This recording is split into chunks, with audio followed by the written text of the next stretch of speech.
ప్రేమ స్వరూపులారా, embodiments of divine love. మానవత్వము కేవలం ఒక స్వార్థమునకై నియమించినటువంటిదిగా భావించి సత్యనిత్యమైనటువంటి యొక్క ఆత్మతత్వాన్ని విస్మరిస్తూ ఉంటున్నది ఈనాడు. Today, humanity is mistaking that life has been given in order to live totally for selfishness, and thus giving up the noble quality of human being of service to others. మానవ జీవితములో అభివ్యక్తము కావలసినటువంటిది ఈశ్వర భావమే. What has to express itself in human life is divine nature of human beings. సృష్టి అనగా ఈశ్వరేచ్ఛకు ప్రకటనయే.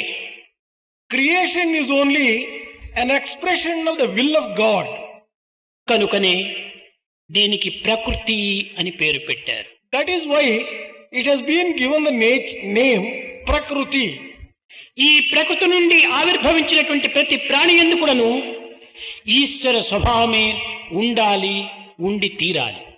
Every being which has come from this nature and this creation should essentially possess that divine quality and divine nature.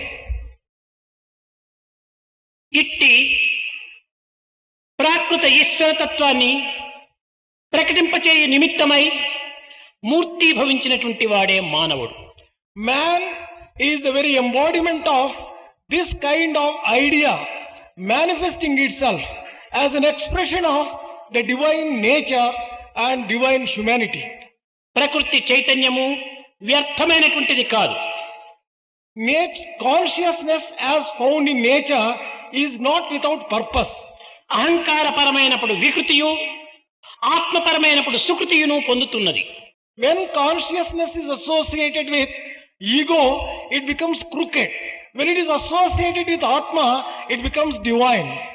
అయితే ఈనాడు ఈ ప్రకృతి యొక్క చైతన్యాన్ని ఎవరికి మనం అర్పితం గావించాలి? In that case, to whom should we dedicate this consciousness which is given by nature? స్వార్థమునకు కాదు, స్వప్రయోజనమునకు కాదు, ఈశ్వరార్పితమే గావించాలి. Certainly for not selfishness and for self-seeking. It is for dedicating itself to divinity and Ishvara.